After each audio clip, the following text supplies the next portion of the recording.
D-Day was one of the most pivotal moments during World War II. Success meant that the Allies could start turning the tides and fight back against the tyranny of Nazi-occupied Europe.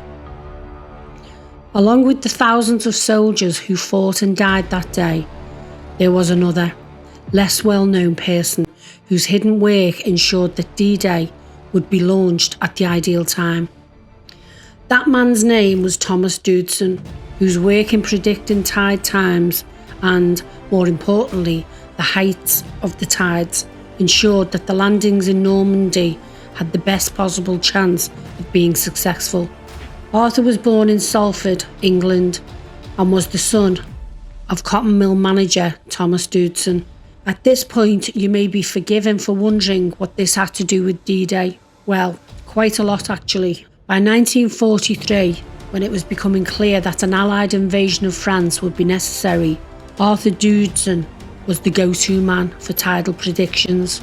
His work using both a Kelvin tide machine and a Robert-built machine made him a world leader in the field. On the 9th of October 1943, Doodson received a 3-page handwritten letter from William Farquharson, the Admiralty Superintendent of Tides.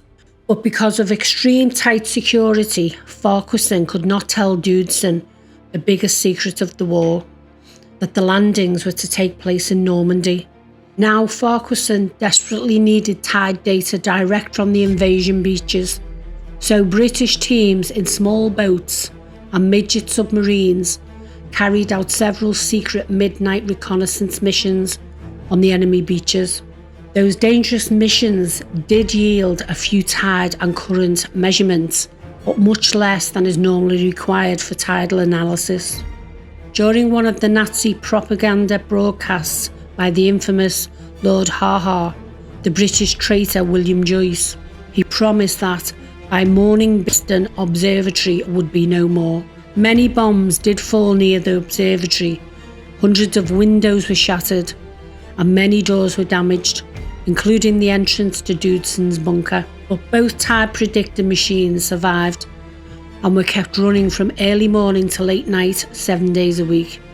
The readings from this machine would have produced dates and times for tidal predictions around Normandy. Using these predictions, Allied forces concluded that the best time to launch the Normandy invasion was between the 5th and the 7th of June. The storm landed on the 5th of June, leading to a 24-hour delay. On the 6th of June 1944, Operation Overlord was launched. Airborne forces landed into drop zones in northern France, whilst over 132,000 ground troops arrived by boat to 5 French beaches, known as Utah, Omaha, Gold, Juno and Sword. Tides had been the key factor in selecting the 5th, 6th and 7th of June as the 3 days most suitable for D-Day, but it was the weather that ultimately determined on which of those days the invasion was launched. Bad weather with high winds, high waves and high surf on the beaches would make an amphibious landing impossible. It would also mean no air support and very inaccurate naval gunfire, as well as low clouds and poor visibility for the airborne operations during the night before the landing. June weather was usually good on the Normandy coast. But in 1944, bad weather ended up delaying D-Day from the original 5th of June date chosen by General Dwight Eisenhower and his staff.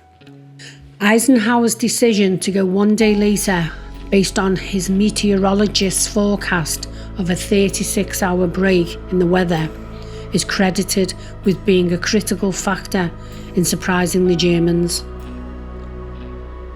Rommel, having concluded that the weather was too bad for an invasion during that stretch, left his headquarters on the 5th of June and went to Germany to spend the next day with his wife on her birthday. There was, however, one more reason for the reduced German preparedness on the 6th of June. Rommel still believing that the Allies must come at high tide, thought the 6th of June tides would not suit them. Once the invasion began, the tide predictions proved to be quite accurate. The landing went smoothly, with one dramatic exception. 1 hour after low water, American demolition teams landed on Omaha Beach, the only beach on which the German defenders had not significantly reduced their readiness because of the weather and the supposedly unfavourable tides. The American demolition teams at Omaha were tasked with blasting 16 channels through the beach obstacles, each 70 metres wide. But German gunfire from the bluffs above the beach took a heavy toll. The demolition teams managed to blast only 6 complete gaps and 3 partial ones. More than half their engineers were killed in the process. But without the accurate knowledge of the exact timing of the fast rising tide, things would have been a lot worse. Arthur died at Birkenhead on the 10th of January 1968. May he rest in peace.